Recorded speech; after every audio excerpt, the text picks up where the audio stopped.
오늘 우리에게 주시는 말씀 읽고 또 묵상하겠습니다. 오늘 주시는 하나님의 말씀 빌립보서 4장 10절에서 13절의 말씀입니다. 4장 10절에 13절 교독합니다.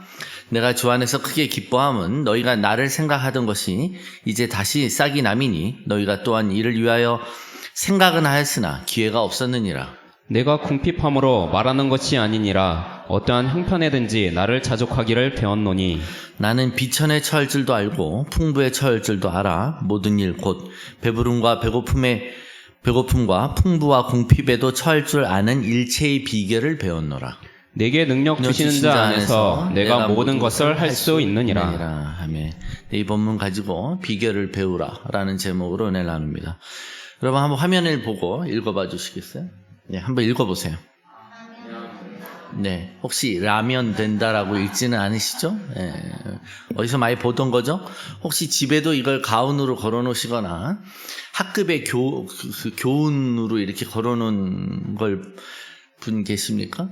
과거 군사정권 때 유행했던 말입니다. 그죠? 긍정적 사고의 결단의 표현입니다. 하면 된다라는 거예요.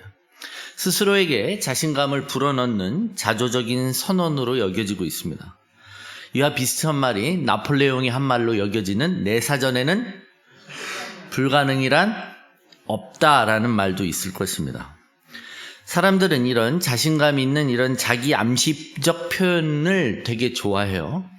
그런데 이런 자기 암시 표현의 기독교 버전으로 여겨지는 구절이 있습니다. 그게 바로 저와 여러분이 오늘 암송구절로도 외웠고 읽은 내게 능력 주시는 자 안에서 내가 모든 것을 할 수 있느니라는 구절입니다. 그래서 다들 이 구절을 좋아해요. 오늘 이번 주 암송구절은 쉽죠. 이미 내가 다 알고 외우고 있는 거니까. 그러나 실제로 이 구절은 그런 뜻이 아닙니다. 빌립보인들에게 정말로 끝으로 최종적인 권면을 마쳤죠, 바울은. 그죠? 이 항상 기뻐할 수 있는 비결은 우리의 생각 속에 염려와 근심을 제거하고 무엇이든지 참되며 경건하고 옳고 정결한 이런 것들을 뭐예요? 생각하라는 겁니다. 즉, 저 여러분의 생각을 바꿈으로 변화를 받으라고. 이게 궁극적인 권면인 거예요. 여러분, 우리가 주일날 말씀을 듣는 이유는 우리 생각 속에 이것들을 집어넣기 위한 것입니다.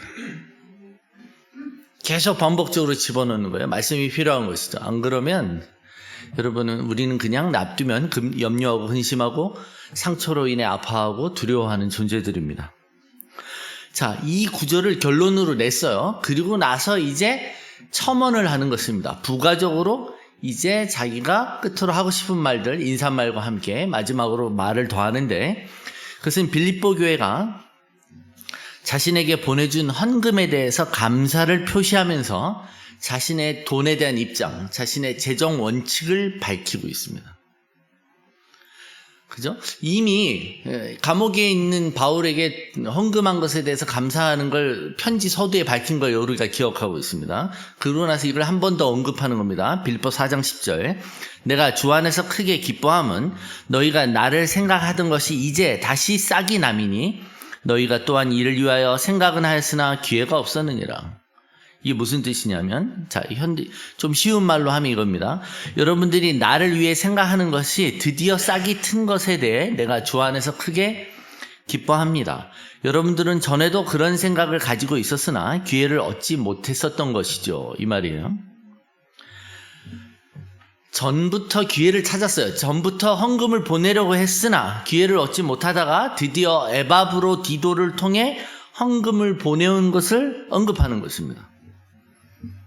그러면서 주께서 너희 빌립보 교인들에게 그러한 선한 마음을 주시고 그것을 직접 실행할 수 있는 길이 열린 것을 나는 크게 기뻐합니다. 이겁니다. 그죠? 그러니까 한마디로 뭐예요? 여러분, 저한테 헌금해 주셔서 난 너무나도 기쁘다 이겁니다. 여러분, 어떤 선교사가 여러분이 저한테 이렇게 후원 선교해 주시니 너무 기쁘고 좋아하는 주님도 기뻐하실 겁니다. 이런 표현을 쓰면 여러분 어떤 생각이 드세요? 참. 그러나 한편으로는 와, 되게 뻔뻔하네. 이런 마음이 들죠. 우리가 돈에 대해서 워낙 우리는 칼 같은 사람들이니까. 여러분, 그래서 우리가 사역자들이 뭔가 선물을 받을 때 조심하고 좀 어렵게 이게 그럴 때가 있어. 뭔가 저도 성도님들이 이렇게 잔정을 표시하는 거, 전 잔정 표시하는 것까지는 괜찮다고 생각합니다. 근데 이거 받아놓고 이거 너무 좋아요 하면 이 말하기가 어려워요. 왜죠? 그 소리가 모처럼 들리니까. 또 해라고. 제가 우리 권사님들이 저한테 반찬 같은 거 이렇게 해주시고 그럴 때가 있어요. 근데 너무 맛있거든요. 정말. 근데 너무 맛있어요 라는 소리 이거 해야 되나 안 해야 되나 그럴 때가 있어요. 왜냐하면 또 해달라는 소리로 들릴까 봐. 예, 그렇기 때문에 그렇습니다. 제가 과거에 옛날에 부교육자를 섬길 때 어떤 분이 계셨어요. 근데 그분이 이렇게 무슨 신학교 책인가 무슨 이렇게 공부하는 책이 있어서 그거를 갖고 계시더라고요. 그래서 이 책 참 좋아요. 이거 갖고 공부하세요. 그랬더니 그 다음 주에 그걸 사왔어요, 저한테. 이거 제가 필요한다는 건 줄 알고. 그러면서 되게 기분 나빠하면서 주더라고요. 전 필요 없는데.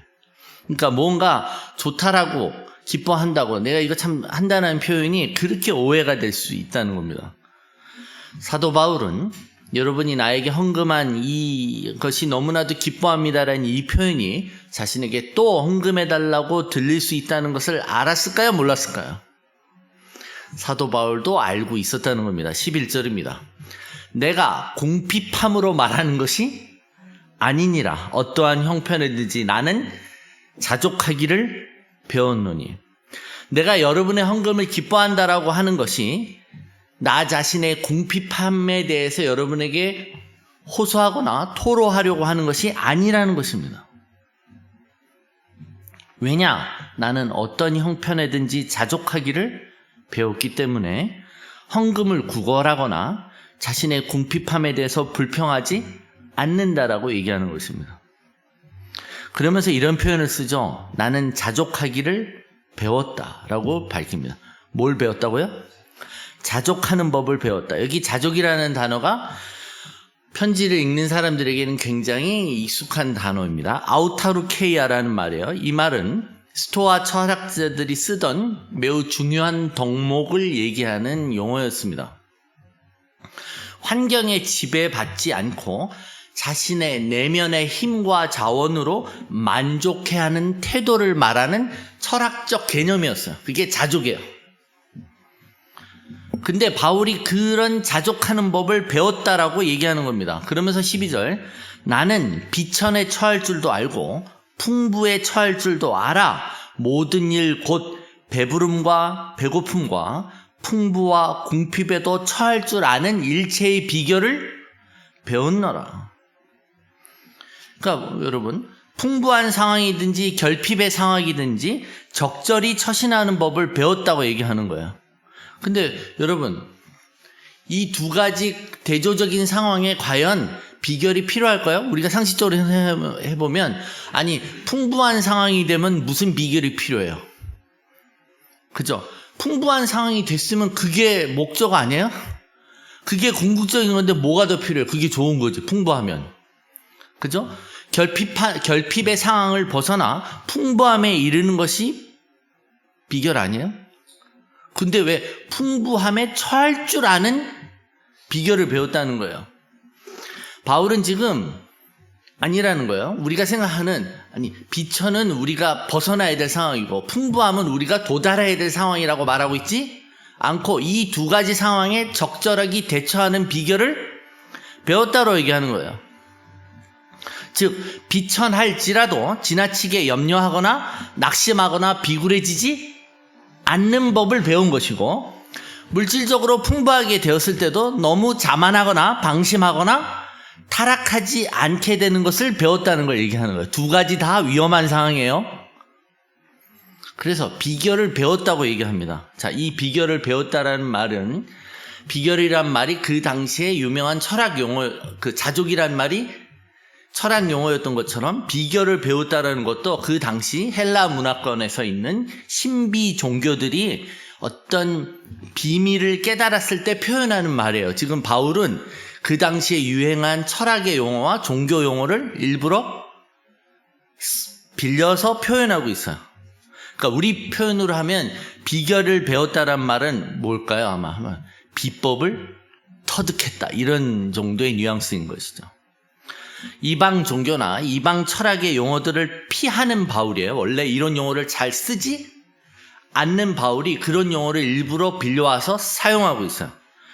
여러분, 바울은 그 당시에 유행하던 제자라는 말, 호마세테스라는 단어를 쓰지 않았어요. 예수님은 예수의 제자가 있었죠. 예수님의 제자, 우리가 예수님의 제자. 근데 바울 서신에는 제자라는 표현을 쓰지 않아요. 왜죠? 제자라는 표현이 쓰는 뉘앙스가 그 당시 철학의 문화생의 개념이 너무 있다 보니 그 마세테스라는 단어를 쓰지 않는 거예요. 멘토라는 이 단어도 원래 기독교적인 용어가 아니거든요. 그런 것처럼. 그런 제자란 말 대신 장성한 분량이란 말을 일부러 쓰고 있죠, 바울은. 그런데 그럼에도 불구하고 바울이 사람들에게 익숙한 이 자족 또는 비결을 배운다라는 단어를 일부러 쓰고 있는 거예요. 왜죠? 이 단어를 통해 이미 알고 있는 사람들의 뉘앙스를 이용하고 싶은 거예요. 그 뉘앙스를 알고 있기 때문에. 그러면 자, 비결, 비법이라는 단어가 주는 뉘앙스는 뭐예요? 비법을 알았어, 이럴 때 그 뉘앙스가 뭐냐고요. 여러분, 시어머니가 맛있는 고추장을 만드는 비법을 며느리도 모르게 한대요. 그때 비법은 뭐예요? 네? 아무나 배울 수 없다라는 거예요. 누구나 쉽게 노력하면 누구나 터득할 수 있는 것을 비결이라고 하지 않아요. 비결이란 말은 그것을 아는 것이 어렵다는 뜻이 내포되어 있어요. 그러면 자, 풍부한 상황에도, 비천한 상황에도 적절히 처신하는 법이 어렵다는 거예요. 근데 보세요. 우리가 풍성한 상황이 되면 자족하는 법을 배우는 건 그렇게 어렵지 않은 것 같아요. 뭐 풍성하면 좋지. 그래, 자만하지 않은 거 충분히 할 수 있어. 그런데 뭐가 더 어려워 보이세요, 여러분? 풍부한 상황이 더 어려워 보이세요? 궁핍한 상황이 더 어려워 보이세요? 우리는 상식적으로 생각하면 궁핍한 상황에 자족하는 것이 더 어려워 보여요. 풍성한데 교만하지 않고 방심하지 않고 타락하지 않는 것보다 궁핍한데 염려하지 않고 낙심하지 않고 비굴해지지 않는 것이 훨씬 더 어려워 보여요. 근데 바울은 이 두 가지 상황에 대한 비결을 배웠다라고 하는 거예요. 도대체 어떻게 배웠을까요? 그리고 그 비결의 핵심의 내용은 무엇일까요? 그것을 한 구절로 설명합니다. 13절입니다. 다 같이 읽겠습니다. 시작. 내게 능력 주시는 자 안에서 내가 모든 것을 할 수 있느니라. 네, 이 구절은 실제로 자신이 모든 것을 할 수 있다고 말하는 것이 아니라니까요. 궁핍한 상황, 풍부한 상황 모두에서 적절히 처할 수 있다는 거예요. 그 말이죠. 어떻게? 그 앞에 나오가 있어요. 그 앞에 답이 나오죠. 내게 능력 주시는 자 안에서, 나에게 힘 주시는 분 안에서라고 얘기하고 있어요. 스토아 철학자들은 자족이라는 것을 정의할 때 자기 힘으로 자족을 이룬다 그래서 그 힘이 자기의 내면 안에 나오는, 모든 인본주의는 그 힘이 어디서 나와요? 자기예요, 자기. 자기가 깨닫는 거고 자기 안에 그 파워가 있다라고 생각하는 걸 전제로. 그러나 바울은 그 용어를 썼지만 완전히 반대말을 하고 있어요. 뭐예요? 나에게 능력 주시는 자 안에서라는 거예요. 자신에게 힘 주시는 하나님 때문에 자족할 수 있다는 걸 분명히 밝히는 거예요. 같은 용어를 쓰지만 정반대의 개념을 설명하고 있어요. 스토아 철학자들이 그 비결이 자신 안에 있다고 하는 것, 그런데 바울은 그 비결을 자신 안에 있는 하나님 때문에 가능하다고 얘기하고 있습니다. 그래서 어느 상황이든지 나는 자족하는 법을 배웠기 때문에 사람들에게 자신의 궁핍을 하소연하지 않습니다. 그래서 나는 여러분이 나에게 헌금한 것을 기뻐합니다. 이 말이 저에게 계속 헌금해 주세요. 저 힘들어요. 여러분의 헌금이 없으면 사역이 진행 안 돼요. 이렇게 말하지 않는다는 걸 얘기합니다. 그러니까 바울이 말하는 자족이란 자신이 처한 환경을 얘기하는 게 아니라 하나님과의 관계에서 나오는 배움을 얘기하는 거예요. 다시, 자족이란 내가 처한 환경의 어떤 여부의 문제가 아니라 하나님과의 관계에서 나오는 배움을 이야기합니다. 배웠다라는 거예요, 여러분. 배우셔야 합니다. 자족하는 법을 배우셔야 합니다. 여러분, 사랑하는 법도 배우셔야 합니다. 그죠? 우리는 결혼을 할 때 부부가, 그죠? 사랑합니다라고 말합니다. 검은 머리 파뿌리 때까지 사랑하겠습니까? 서약하면 네 하고 막 아멘하고 큰 소리 하죠. 지금은 막 너무 가능할 것 같아. 너무 그죠? 근데 솔직히 제가 하고 싶은 주례사의 내용이 그거였어요. 항상 하고 싶으나 하지 못하는. 너희 지금은 사랑할 것 같지? 너희 계속 배워야 돼. 이 말을 하고 싶은 거예요. 왜? 사랑은 배워야 되는 거니까. 감정이 아니거든요. 네. 그러다 감정이 무너지고 사라지면 쉽게 놔버리죠. 배워야 돼요. 배우는 거예요. 사랑도 배우는 거예요. 자족하는 법도 배워야 돼요. 배우는 과정은 지식이나 정보를 전수받는 것이 아니라 수많은 시행착오와 경험을 통해 알아가는 것이죠. 그게 배워가는 거예요. 그리고 이 배움을 전수해주는 대상과의 친밀감이 중요한 거예요. 뭐라고요? 네, 이게 도제식으로 친밀감의 형성을 통해 배워가는 거예요. 여러분, 고추장 만드는 법을 며느리도 몰라 그랬더니 누가 그래요? 아니, 며느리한테 왜 가르쳐줘? 당연히 며느리 모르지. 누구한테 가르쳐줘요? 며느리가 아니라 딸한테 가르쳐주지. 그게 아니라 여러분, 며느리가 딸 같아질 때 가르쳐주는 거죠. 네. 그러니까 여러분, 실질적인 관계가 있을 때 배우게 되는 거예요. 바울이 어떻게 이런 배움을 통해 그 비결을 배우게 되었는지를 보여주는 좋은 예가 성경에 있어요. 바로 바울의 예입니다. 바울은 자신의 삶에 있는 사단의 가시를 하나님께 제거해달라고 하나님께 간구했습니다. 여러분 아시죠? 하나님, 이 가시를 좀 제발 없애주세요라고 하나님께 적어도 3번 이상 간구했어요. 그럴 때 하나님의 응답이 있습니다. 고린도후서 12장 9절부터 10절입니다. 같이 있습니다. 시작. 나에게 이르시기를 내 은혜가 내게 족하도다. 이는 내 능력이 약한 데서 온전하여짐이라 하신지라. 그러므로 도리어 크게 기뻐함으로 나의 여러 약한 것들에 대하여 자랑하리니 이는 그리스도의 능력이 내게 머물게 하려 함이라. 그러므로 내가 그리스도를 위하여 약한 것들과 능욕과 궁핍과 박해와 공고를 기뻐하노니 이는 내가 약한 그때의 강함이라. 네. 그랬더니 하나님의 전혀 다른 대답이 나와요. 네가 약할 때 오히려 강하다라는 거예요. 그래서 바울이 지금 시각을 전환하죠. 자신의 힘든 상황, 특히 사단의 가시로 여겨지는 능욕, 궁핍, 박해, 곤고들을 기뻐한다고 해요. 뭐라고요? 능욕받는 거, 모욕받는 거, 궁핍, 가난한 거, 박해받는 거, 곤고함들을 오히려 뭐 한다? 기뻐한다. 이게 나의 약함이라고요. 그죠? 여러분, 사도 바울이 처했던 가시가 질병이에요? 아니에요? 질병 아니에요? 그렇죠? 설명하고 있잖아요, 지금.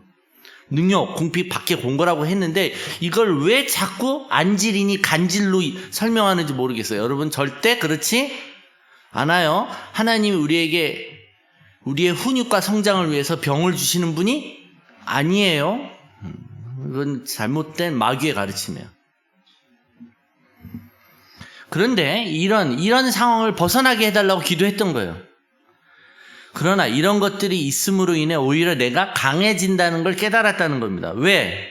내가 이런 연약함과 이런 어려움과 궁핍과 박해가 있을 때 나는 나를 더 이상 의지하지 않고 누구를 의지하니까? 내 안에 계신 하나님을 의지하게 되니까. 그러자 바울은 자신 안에 있는 약함을 오히려 자랑하는 태도로 전환했다는 겁니다. 옛날에는 이것 좀 없었으면 좋겠는데 했는데 오히려 이것을 자랑한다는 게 뭐예요? 여러분, 자랑하면 어떻게 해요? 자꾸 말하죠? 그죠? 자꾸 말해요. 약할 때 오히려 그리스도의 능력이 자기를 감싸는 것을 자기는 경험했다는 거예요. 그 말은 우리에게 있는 모든 능력의 근원은 우리 자신이 아니라 누구이니까? 내 안에 계신 그리스도이기 때문에 그렇습니다. 고린도후서 3장 5절입니다. 이것도 암송 구절이었습니다. 같이 읽습니다. 시작. 우리가 무슨 일이든지 우리에게서 난 것 같이 스스로 만족할 것이 아니니 우리의 만족은 오직 하나님으로부터 나느니라. 예, 모든 일을 우리 힘으로 한 것처럼 착각하지 말라고. 여기 만족으로 번역한 게 컴피턴시죠. 이게 뭐죠? 자격 또는 능력이라는 단어예요. 우리의 자격, 우리의 능력이 나에게 있지 않고 누구에게 있어요? 오직 하나님께 있어요. 우리의 비결은 내가 처해 있는 삶의 조건과 환경이 아니라 그리스도의 임재와 그분이 부어주시는 은혜에 있습니다.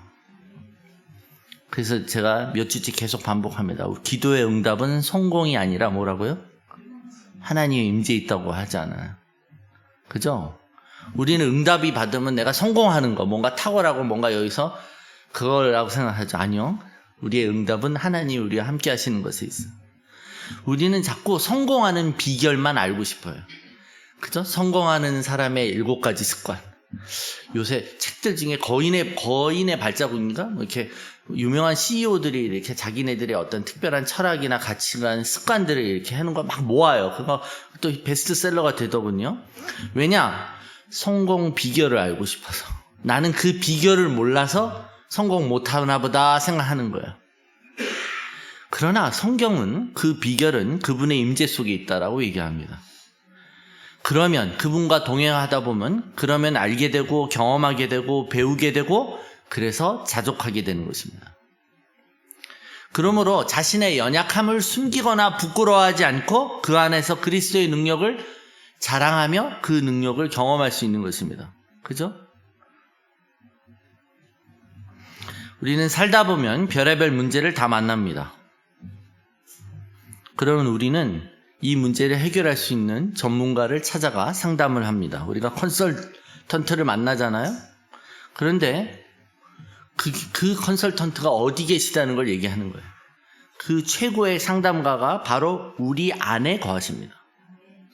그분은 바로 성령님이시죠.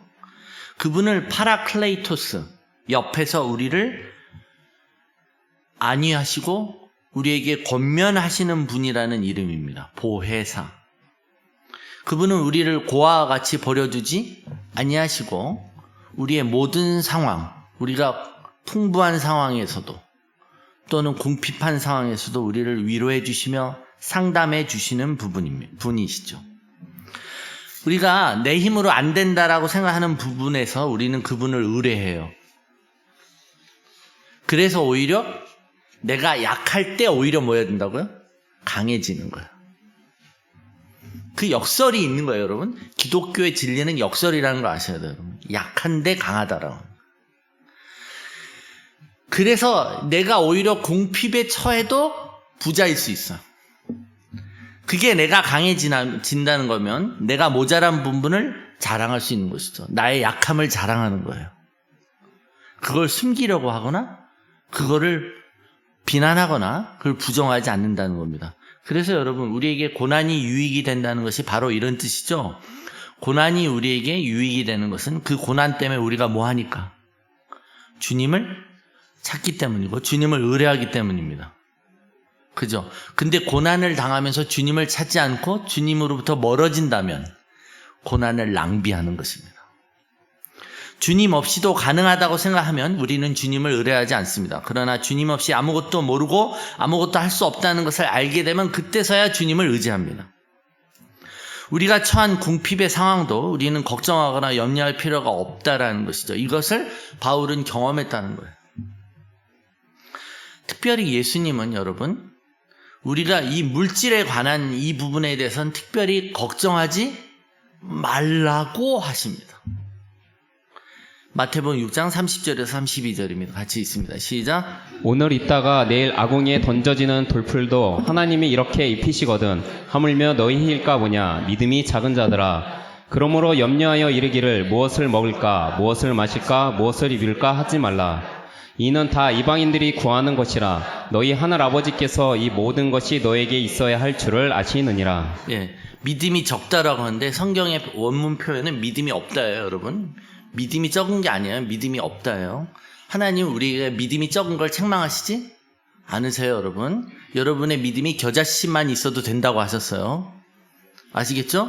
믿음이 없고 있고지 믿음이 적고 많고의 차이가 아니에요. 물질이 없다고 염려하면 그것은 믿음이 아니라는 얘기라고요. 그죠? 그러니까 내가 있으면 있는 대로 없으면 없는 대로 나는 하나님을 경험할 수 있어요. 그게 자족의 비결이에요.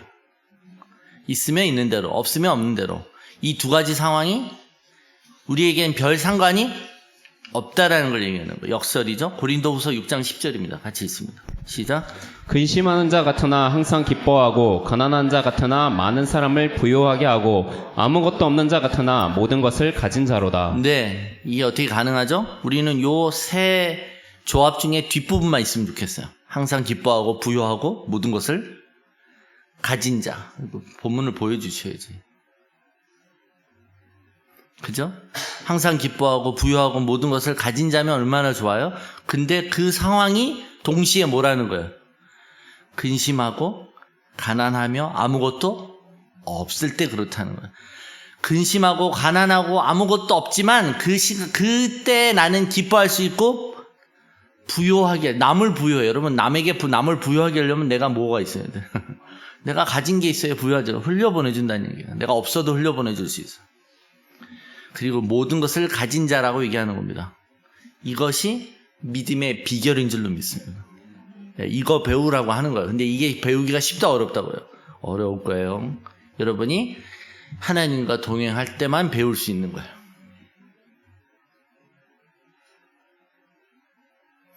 이걸 말하고 싶은 거예요.